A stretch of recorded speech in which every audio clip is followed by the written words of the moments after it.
একজন শিক্ষক voice change গুলো শেখাচ্ছে স্টুডেন্টকে 6 মাস ধরে, কারোর 1 বছর লাগছে ভয়েস চেঞ্জ। তাতেও স্টুডেন্ট গুলো 9-এ পড়ছে, 10-এ পড়ছে, 11-এ পড়ছে, 12-এ পড়ছে, মাথায় ভয়েস চেঞ্জ ঢুকলো না, কিন্তু টিচার শেখাচ্ছে ভয়েস চেঞ্জ। ভয়েস চেঞ্জ হচ্ছে কিভাবে? এরকম একটা মোটা মতন বই নেওয়া হচ্ছে, বইটা খুলে এরকম করে একটা ভয়েস চেঞ্জের কিছু বার করা হচ্ছে, বল এই ভয়েস চেঞ্জ গুলো লিখ, খাতায় লিখ। কি করছে? এই ছেলেটা বগলের ফাঁক দিয়ে উড় দেখছে, ওই মেয়েটা ওর বগলের ফাঁক দিয়ে উ লিখছে, এ পায়ে পড়ে একে এরকম এরকম করছে, চল বল রে ভয়েস চেঞ্জের উত্তরটা বল রে। ঠিক আছে, এরকম করে করে ভয়েস চেঞ্জ গুলো করে পরীক্ষাতে মুখস্থ করে ভয়েস চেঞ্জে পেলো তোমার কত? 100-র মধ্যে ভয়েস চেঞ্জে হয়তো 100টা ভয়েস চেঞ্জ তাকে পেলো 0। আজকে আমরা ভয়েস চেঞ্জ সম্পর্কে ডিসকাস করছি। তা তোমাদেরকে প্রথমে বলি যে ভয়েস মানে কি। তোমাদের আজকে ভয়েস চেঞ্জের বেসিক যে আইডিয়াটা আছে সেই আইডিয়াটা আমি তোমাদেরকে এই ক্লাসের মাধ্যমে দেবো। ঠিক আছে, এখানে একটা দিয়ে দাও তো, লাগিয়ে দাও তো এখানে। তো ভয়েস মানে কি প্রথমে বলো, সবার প্রথমে ভয়েস মানে হচ্ছে আওয়াজ। ভয়েস মানে কি? আর বলি না এই ভয়েস নিচে, একটা আওয়াজ নিচে, একটা কি অজয় দেবগানের একটা ডায়লগ ছিল। তো ভয়েস মানে হচ্ছে আওয়াজ। সেন্টেন্সের প্রথমে সাধারণত থাকে সাবজেক্ট, সেন্টেন্সের মিডিলে সাধারণত কি থাকে? ভার্ব, এবং সেন্টেন্সের শেষে সাধারণত কি থাকে? অবজেক্ট। এটা তোমরা সবাই জানো, এর মধ্যে বুঝতে কারো কোনো অসুবিধা? এবার ভয়েসকে কয় ভাগে ভাগ করে? ভয়েসকে আবার 2 ভাগে ভাগ করা হয়। প্রথমে আমরা আসছি অ্যাক্টিভ ভয়েস, তারপরে আমরা কি আসছি বলো? Passive voice. এবার প্রশ্ন আসছে যে অ্যাক্টিভ ভয়েস কাকে বলে? যেই সেন্টেন্সে সাবজেক্ট কোনো কাজ করে। সাবজেক্ট কি করে? যেমন আমি সেন্টেন্সে কি লিখেছি, সেন্টেন্স সাধারণত আমরা যেগুলো দেখতে পাই সাধারণত সেগুলোর মধ্যে সাবজেক্ট প্রথমে থাকে, তারপর ভার্ব থাকে, তারপর অবজেক্ট থাকে। এই যে সেন্টেন্সে দেখতে পাচ্ছি, সেন্টেন্সে লেখা রয়েছে দ্য ম্যান ইটস পিৎজা। তো এখানে প্রথমে কোনটা লেখা রয়েছে? The man. সাবজেক্ট কোনটা? The man. এখানে ভার্ব কোনটা? ভার্ব হচ্ছে ইটস। ইটস মানে হচ্ছে খায়। কি খায়? ভার্বকে প্রশ্ন করতে হবে। ভার্বকে যদি প্রশ্ন করো হোয়াট মানে হচ্ছে কি, আর ভার্বকে যদি প্রশ্ন করো হোম মানে কি বলো? কাকে। তাহলে যে অ্যান্সারটা পাবো সেই অ্যান্সারটাকে কি বলা হয় বলো? অবজেক্ট বলে। তাহলে দ্য ম্যান ইটস পিৎজা, এখানে অবজেক্ট কোনটা? পিৎজাটা। মা খায়। কি খায়? অ্যান্সার কি আসছে বলো? পিৎজা খায়। তাহলে পিৎজাটা এখানে কি? Actually object. ভার্বকে হোয়াট বা হোম প্রশ্ন করলে যে অ্যান্সার হবে সেটাকে অ্যান্সারটাকে অবজেক্ট বলে। তাহলে সাবজেক্ট বসে গেছে, এখানে ভার্ব বসে গেছে। ঠিক আছে, এটাকে বলা হয় অ্যাক্টিভ ভয়েস। কি ভয়েস বলে এটাকে? এবার এখান থেকে আমাদেরকে চেঞ্জ করতে হবে প্যাসিভ ভয়েসে। তাহলে অ্যাক্টিভ ভয়েস থেকে প্যাসিভ ভয়েসে চেঞ্জ করতে গেলে যেটা অ্যাক্টিভ ভয়েসের অবজেক্ট আছে, অ্যাক্টিভ ভয়েসের অবজেক্ট কোনটা? এই পিৎজাটাকে প্যাসিভ ভয়েসের প্রথমে আনতে হবে। এখানে যদি এই পিৎজা লেখা থাকতো এই পিৎজা আসতো, এখানে যদি দা পিৎজা লেখা থাকতো দা পিৎজা আসতো। যদি এমনি পিৎজা লেখা রয়েছে তো শুধু পিৎজাটাই লিখতে হবে এখানে, চোখ বন্ধ করে, PIZZA। এবার প্রশ্ন আসছে যে এটাকে কি টেন্স বলে। আমি তোমাদেরকে আগের ক্লাসে টেন্স করিয়েছি। যারা যারা এখনো টেন্স সম্পর্কে অবগত নেই, আগের ভিডিওগুলো দেখে নাও, সেখানে দেখবে টেন্সের পার্ট 1 পার্ট 2 আমি দিয়ে রেখেছি। তো প্রেজেন্ট ইনডিফিনিটে লেখা রয়েছে মানে খাই, যায়, মাখে, ঠিক আছে, চলে, পড়ে, শোনে, এগুলোকে সাধারণত প্রেজেন্ট ইনডিফিনিট মানে বর্তমানে যেগুলো হ্যাবিট বোঝাচ্ছে। তাহলে পিৎজার পর এখানে লিখতে হবে ইজ। আমি তোমাদের এখানে দেখিয়ে দিচ্ছি প্রথমে যে ভয়েস চেঞ্জটা আমরা করি কিভাবে। Pizza is. ভয়েস চেঞ্জ শিখতে গেলে প্রথমে তোমাদের V3 ফর্ম জানতে হবে। ভার্বের কি ফর্ম জানতে হবে? এই ভার্বের V3 ফর্ম মানে কি? Past participle form. Past participle ফর্মের মানে কি? কোনো কাজ যখন সুসম্পন্ন হয়ে যায় তখন সেটাকে V3 ফর্ম বা পাস্ট পার্টিসিপল ফর্ম বলে। কি ফর্ম বলে? এর মধ্যে বুঝতে কারো কোনো অসুবিধা? ঠিক আছে, তো V3 ফর্ম বা ভি মানে হচ্ছে ভার্ব, V3 ফর্ম মানে ভার্বের পাস্ট পার্টিসিপল ফর্মটা আমাদের জানতে হবে। Yes, we need to learn the V3 forms in order to solve a voice change, in order to transform an active voice, a sentence from active voice to passive voice. আমি clear? তা পিৎজাটা প্রথমে না, তারপরে is হলো। এবার এখানে verb কোনটা? Verb হচ্ছে ইট। ইটের V3 ফর্ম কি? ইট, এট, ইটেন, EHEN। বুঝতে পেরেছো? ভয়েস চেঞ্জ করতে গেলে V3 ফর্ম কেন শিখতে হয়? কারণ এখানে V3 ফর্ম বসেছে। এবার প্রশ্ন আসছে এখানে V3 ফর্মটা বসলো কেন? V1টা কেন বসলো না? V2টা কেন বসলো না? এই প্রশ্নটা SSC তে থাকে। যখন ইন্টারভিউ নেওয়া হয় তখন জিজ্ঞেস করা হয় যে ভার্বের তো 3টে ফর্ম আছে, তাহলে এখানে V3টা কেন বসলো? V1টা বসলে কি ক্ষতি হতো? V2টা বসলে কি ক্ষতি হতো? লে এবার প্রশ্ন কি উত্তর দিবি? দে। কারণ পিৎজাটা তো খাওয়া হয়ে গেছে। Exactly, the man is pizza মানে লোকটি পিৎজা খায়, তাহলে পিৎজাটি লোকটির দ্বারা খাওয়া হয়। এই যে খাওয়াটা সুসম্পন্ন হচ্ছে, একটাই ওয়ার্ড মাথার মধ্যে রাখবে, এই চিহ্নটা মাথার মধ্যে রেখে দাও, কাজটা সুসম্পন্ন হচ্ছে বলেই আমি এটার V3 ফর্মটা লিখেছি। তাহলে এখানে কেন V3 ফর্ম বসে? যেহেতু অবজেক্ট প্রথমে এসেছে, অবজেক্ট প্রথমে এসেছে মানে কাজটা সুসম্পন্ন হয়ে গেছে। অবজেক্ট যদি চলে আসে তার মানে কি কাজটা সুসম্পন্ন হয়ে গেছে, ওই জন্য আমি এখানে কি লিখেছি? ইটস। তারপরে কি লিখবো? দ্য ম্যানের জায়গায় দ্য পিৎজা ইজ ইটেন, তারপরে এখানে একটা বাই লিখতে হবে। বাই মানে কি? বিওয়াই, বাই মানে হচ্ছে দ্বারা। অনেকের এই ওয়ার্ডগুলোতে কনফিউশন আছে, অনেকে জানে না এই ওয়ার্ডগুলো কি। যেমন আমি এখানে একটা ওয়ার্ড লিখছি বাই, বাই মানে হচ্ছে দ্বারা, ঠিক আছে, সমচ্চারিত ভিন্নাত্মক শব্দ বলে এগুলোকে, ঠিক আছে। আর একটা হচ্ছে বিইউআই, বাই মানে হচ্ছে কি? হলো কেনা। এবার তুমি অনেকে আমার একটা প্রশ্ন করেছিল যে স্যার তাতেও মাথায় ঢুকছে না, দেখো আরেকটা ওয়ার্ড লিখছি বিইউআই, বাই মানে কি? বাই মানে হচ্ছে কি? বিদায়, টাটা বাই বাই। এবার অনেকে বলেছিল স্যার এইটা মানে আমার মনে হচ্ছে টাটা বাই বাই, আর এইটা মানে হচ্ছে কেনা। আমি যে শোনো তাহলে ভালোভাবে বুঝিয়ে দিই। এখানে কি আছে? ইউ আছে। ইউ মানে ধরে রাখো এই একটা, আমরা বাজারে কি করতে যাই, এরকম একটা আমাদের কাছে থলে থাকে, থলে থাকে না? থলে থাকে না? কি থাকে? এরকম একটা থলে থাকে তো, থলেতে করে বাজার করতে যাই। তাহলে বাজার থেকে আমরা জিনিসপত্র থলের ভেতর কি আসি? নিয়ে আসি, আমরা কিনে নিয়ে আসি। কিনে কি করে নিয়ে আসি? থলের মধ্যে জিনিসপত্র থাকে মানে সেই থলেটা আমরা কি করে নিয়ে আসি? বাজার থেকে জিনিসপত্র থলের ভেতর কিনে নিয়ে আসি। তাহলে বিইউআই, বাই মানে বুঝতে পেরেছো? এটা জানবে থলে, থলের মধ্যে আছে জিনিসপত্র মানে বাই মানে কেনা। আর মধ্যে বুঝতে অসুবিধা হবে? এটা কি থলের মতন দেখতে লাগছে? নিশ্চয়ই না। লাগছে থলের মতন দেখতে এইটাকে, ইউটাকে লাগছে থলের মতন দেখতে, তার মানে জানবে বাই মানে কেনা। আর বিওয়াই, বাই মানে দ্বারা। তাহলে এই যে সেন্টেন্সটা লিখেছো পিৎজা ইজ ইটেন বাই, এবার দা ম্যান, সাবজেক্টে দা ম্যান থাকলে পরে অবজেক্টে কি হবে? দা ম্যানই বসবে। দাটাকে ক্যাপিটাল লেটার লিখলে হবে না, স্মল লেটার। ম্যানটাকে দেখে দেখে বসিয়ে দাও, ম্যান, হয়ে গেল ভয়েস চেঞ্জ। এখানে আমি ভয়েস চেঞ্জের রুলগুলো লিখে দিয়েছি, রুলগুলো দেখে নাও। প্রথমে সেন্টেন্স ক রকমের আছে? সেন্টেন্স অ্যাকচুয়ালি কাজ হচ্ছে 4 রকমের, তোমাদেরকে টেন্সে বুঝিয়েছিলাম। তো তার মধ্যে প্রথমে আসছি আমরা ইনডেফিনাইট, তারপর আমরা আসছি কন্টিনিউয়াস, আমরা আসছি পারফেক্ট, এবং তার লাস্টে আসছে পারফেক্ট কন্টিনিউয়াস। তো ইনডেফিনাইটের মধ্যে প্রেজেন্ট, পাস্ট এবং ফিউচার ইনডেফিনাইট আছে। স্ট্রাকচারগুলো দিয়ে দিয়েছি যে ভয়েস চেঞ্জ করলে কি করতে হয় actually. Subject plus am is are plus V3 plus by plus object, subject plus was were plus V3 plus by plus object, subject plus shall will plus V3 plus shall will তারপর B। এবার প্রশ্ন আসছে কেন, প্রশ্ন করে এখানে B কেন হয়েছে? কারণ am is are R was were এগুলোকে B ভাগ বলা হয়। তাহলে প্রেজেন্ট যদি am is are খেয়ে নেয়, পাস্ট খাবে was were, ফিউচার কি খাবে? শুধুমাত্র B, মানে B কোম্পানি ঠোঙা। ঠোঙার ভেতর 5টা চপ, তার মধ্যে 3টে চপ প্রেজেন্ট খেলো, 2টো চপ পাস্ট খেলো, আর ফিউচার কি পাবে? ঠোঙা পাবে, ঠোঙা। B কোম্পানি ঠোঙা, এটা বুঝলে? এবার দেখে নাও কন্টিনিউয়াস জিনিসটা কি? Subject plus am is are plus being plus V3 plus by plus object, এটা প্রেজেন্ট কন্টিনিউয়াস। ভয়েস চেঞ্জ করতে পারলে এগুলো অ্যাক্টিভ থেকে প্যাসিভ ভয়েসে করার নিয়ম। এখানে নিয়মগুলো লিখেছি, এখানে এক্সাম্পলগুলো দেখে তোমাদেরকে বুঝিয়ে দিচ্ছি। নেক্সট দেখো, subject plus was were plus being plus V3 plus by plus object, এটা পাস্ট কন্টিনিউয়াস। ফিউচার কন্টিনিউয়াসের ভয়েস চেঞ্জ হয় না, ঠিক আছে? এটা ফিউচার কন্টিনিউয়াস যদি লিখি, ফিউচার কন্টিনিউয়াসের ভয়েস চেঞ্জ হয় না। পারফেক্ট টেন্সের মধ্যে প্রেজেন্ট পারফেক্টে subject plus have has plus been plus V3 plus by plus object. কি বলছে এত গুড় ট্রেনের মতন চলে গেছে, মাথার উপর দিয়ে চলে গেছে। এক্সাম্পল দিয়ে এবার বুঝিয়ে দিচ্ছি, দেখে নাও।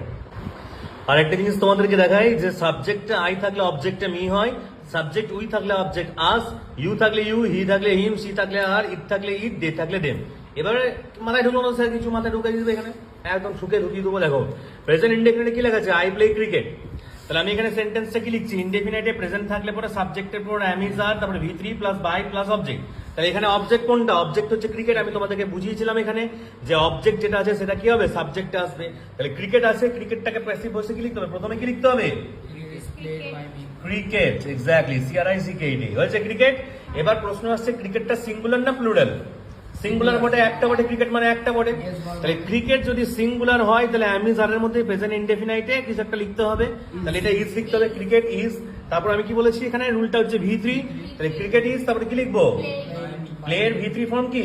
PLAYED। এবার অনেকের প্রশ্ন আসতে পারে স্যার V3 ফর্মগুলো মুখস্থ করবো কি করে?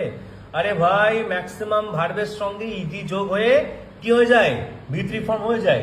তার সঙ্গে সঙ্গে আমাদের কাছে 1000টা V3 ফর্মের লিস্ট পুরোপুরি রেডিমেড প্রিন্ট আছে, তোমাদেরকে সেগুলো দিয়ে দেবো যাতে করে তোমরা সেখান থেকে প্র্যাকটিস করে নিতে পারো। তাহলে ক্রিকেট ইজ প্লেড, এবার কি লিখবো? এখানে দেখো লিখেছি একটা বাই, V3 ফর্মে পরে কি লিখেছি? একটা বাই লিখেছি। তাহলে ক্রিকেট ইজ প্লেড বাই। এবার এখানে কি লেখা রয়েছে? সাবজেক্ট কি লেখা আছে এখানে? আই। সাবজেক্ট আই লেখা আছে না সাবজেক্ট, দেখো সাবজেক্ট আই থাকলে পরে অবজেক্টে কি লিখতে হয় মি। সবাইকে বলবো ভিডিওটা এখানে পজ করে আগে এইগুলো খাতায় লিখে নাও, লিখে নিলে পরে কি হবে, এই যে আমি এই খাতা থেকে এই খাতা দেখাচ্ছি এরকম এরকম করে তোমার মাথাটা ঘুরে যাবে। এটা আগে খাতায় লিখে নাও, তাহলে সেখান থেকে করে নিতে তোমার সুবিধা হবে। আই থাকলে অবজেক্টটা, আয়ের অবজেক্ট মি, তাহলে সাবজেক্টটা তো আই আছে, এই আইটাই অবজেক্টে কি হয়ে যাবে বলো, মি। দেখো তোমার ভয়েস চেঞ্জ প্রেজেন্ট ইনডেফিনিটে ক্লিয়ার হয়ে গেল। নেক্সট সেন্টেন্স হচ্ছে আই প্লেড ক্রিকেট, মানে আমি ক্রিকেট খেলেছিলাম, মানে আমার ক্রিকেট ছাড়ে কি গেছে, খতম হয়ে গেছে, খাল্লাস হয়ে গেছে। তাহলে পাস্ট ইনডেফিনিটের স্ট্রাকচার কি, সাবজেক্ট দেখো indefinite past, subject plus was wire plus V3। তাহলে সাবজেক্ট কোনটা এখানে, মানে ক্রিকেটটা প্রথমে বসবে, তারপর কি লিখবো এখানে বলো, এই যে লেখা রয়েছে ওয়াজ বা ওয়ারের মধ্যে কিছু একটা, ওয়াজটা কোথায় হয়, একজন থাকলে ওয়াজ, আর একের বেশি থাকলে কি হয়ে যায়, এস বা বলেছিলাম তোমাদেরকে, একের বেশি থাকলে ওয়ার হয়ে যায়। তাহলে ক্রিকেট মানে কটা খেলা, একটা খেলা নিশ্চয়ই, তাহলে ক্রিকেটের পর কি লিখবে, ওয়াজ। আর এটা V2 মানে এটাই V3। তোমাকে একটা সেন্টেন্সে যখন সব সেন্টেন্স গুলো লিখেছি, একটা টেন্স একটা ভার্বের মধ্যে লিখেছি, যাতে তোমাদের বুঝতে সুবিধা হয়।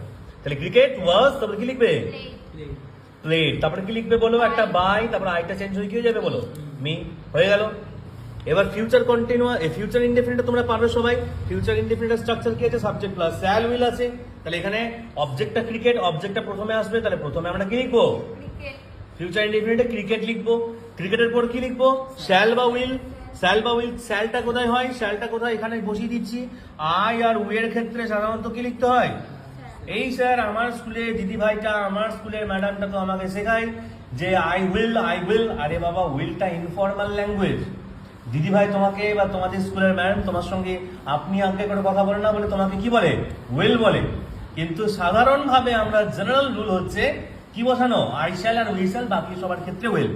তাহলে ক্রিকেটের পর কি লিখবে, এখানে কি লেখা আছে, শ্যাল উইলের মধ্যে কিছু একটা, তাহলে ক্রিকেটের পর কি লিখতে হবে, উইল। তারপর কি লেখা রয়েছে, তারপর লেখা রয়েছে বি, বিটাকে এখানে বসবে, ক্রিকেট উইল বি। বুঝতে পেরেছো?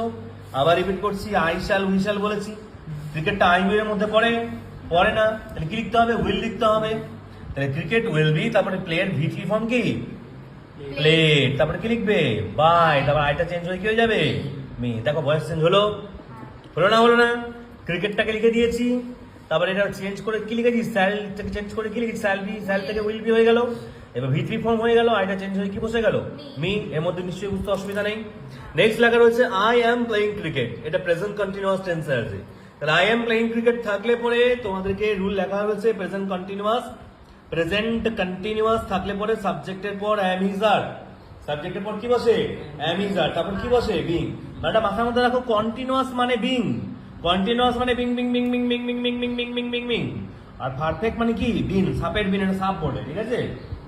পারফেক্ট মানে কি, সাপের বিন, এটা মাথার মধ্যে রাখো। কন্টিনিউয়াস বুঝবো কিভাবে, ভার্বের সঙ্গে আইএনজি থাকবে, তার আগে বি ভাব থাকবে, বুঝতে পেরেছো, বা অক্সিলারি ভাব থাকবে।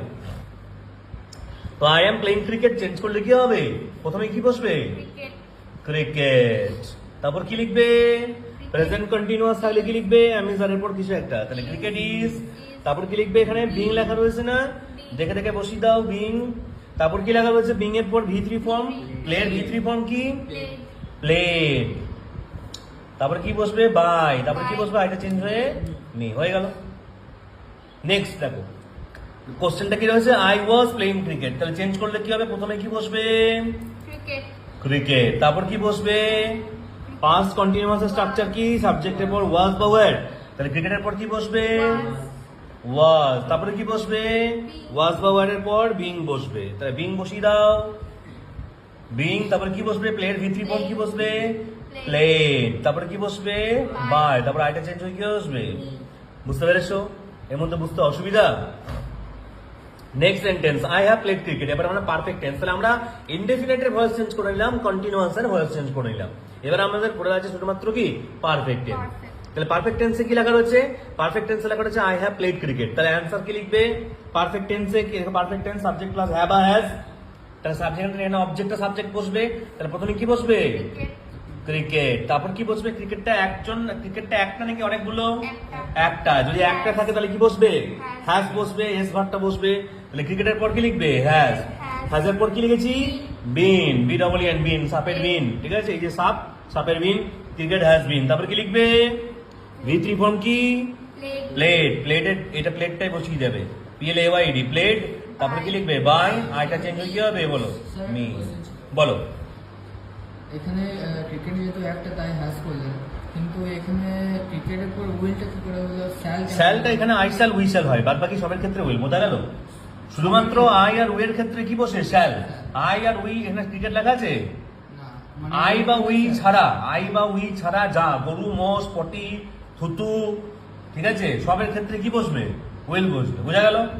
পৃথিবীর মধ্যে কাকের পটি, ঠিক আছে, মানুষের পটি, ল্যাংচা, বন্ধে, সবের ক্ষেত্রে কি বসবে? উইল। এর মধ্যে বুঝতে অসুবিধা? ক্লিয়ার হয়ে গেল? আমরা আমাদের চোখ দিয়ে যা দেখতে পাচ্ছি সেটা যদি আই আর উই না হয় তাহলে কি বসবে? উইল বসবে। কি বসবে? উইল বসবে। এটা বুঝতে অসুবিধা? সিম্পল ফ্যাক্ট একদম। সানের ক্ষেত্রে কি বসবে? মার্বেলের ক্ষেত্রে কি বসবে? উইল। বোঝা গেল? মাথায় ঢুকলো? ক্লিয়ার হলো? তাহলে ক্রিকেট কি বলা আছে? নেক্সট দেখো, আই হ্যাড প্লেড ক্রিকেট। তাহলে এটা চেঞ্জ করলে এটা কোন টেন্সে আছে? Past perfect. তাহলে পাস্ট পারফেক্টে তাহলে কি হয়? সাবজেক্টের পর হ্যাড তারপর বিন। ঠিক আছে, তাহলে কি বসবে? এটা দেখে দেখে ক্রিকেটটাকে বসিয়ে দাও ফার্স্টে। ক্রিকেট তারপর কি বসবে? হ্যাড। এটা চেঞ্জ, এটাকে মাথায় ভাবা কিছু নেই যে ক্রিকেটের পর হ্যাড বসবে না হ্যাজ, কারণ লেখা আছে এখানে হ্যাড বসবে শুধুমাত্র। ঠিক আছে, হ্যাডের সঙ্গে সঙ্গে সাপের বিন বসাবে, সাপের বিনের খেলা হবে, তারপর হ্যাড বিন, তারপর কি বসবে? প্লেটের ভিতরি ফর্ম প্লেট, তারপরে কি বসবে? বাই, তারপর আইটা চেঞ্জ হয়ে কি হবে? বসবে মি। ক্লিয়ার হলো? Next, future perfect. লাস্ট দেখে নাও, I shall have played cricket. Future পারফেক্টের স্ট্রাকচার কি? Subject plus shall will. তাহলে প্রথমে কি বসবে? ক্রিকেটটা বসবে নিশ্চয়ই। তাহলে প্যাসিভ ভয়েস বলে লিখি, কি বসবে? প্রথমে ক্রিকেট, তারপরে শ্যাল বা উইলের মধ্যে কোনটা বসবে? উইল। আমি বলে দিয়েছি তোমাদেরকে, আই শ্যাল আর উই শ্যাল, বাদ বাকি পটি, হিসি, থুতু যাই বসবে না সবার ক্ষেত্রে উইল বসবে। তাহলে ক্রিকেটের পর কি বসবে? উইল। ঠিক আছে, উইলের পর কি বসেছে? হ্যাভ বসেছে। কোনো হ্যাভ ফ্যাজ নাই কিন্তু, হ্যাভ মানে হ্যাভ। ক্রিকেট উইল কি বসবে? হ্যাভ। তারপর কি লেখা আছে? বিন। তারপর কি বসেছে? ভিতরি ফর্ম। ভিতরি ফর্ম কোনটা? প্লেট। ভিতরি ফর্ম কি? প্লেট। তারপরে কি বসবে? একটা বাই। তারপরে কি বসবে? আইটা চেঞ্জ হয়ে কি বসবে? মি। আশা করি তোমাদের মাথায় ঢোকাতে পারলাম, মাথায় ঘুষে গেছে। তাহলে ভয়েস চেঞ্জের বেসিকটা তুমি বুঝে গেছো। এবার ইম্পারেটিভ সেন্টেন্সে ভয়েস চেঞ্জ আছে, হ্যাঁ, তারপরে তোমার আরো যে সমস্ত সেন্টেন্স আছে সেগুলো ভয়েস চেঞ্জ, সেগুলো আমরা আস্তে আস্তে করে নেবো। এইটুকু জিনিস বুঝতে পেরেছো মানে নাচো এবার, কারণ ভয়েস চেঞ্জ তোমার মাথায় ঢুকে গেছে। কতক্ষণে ঢুকলো, কত মিনিটে ঢুকলো সেটা বুঝে নাও।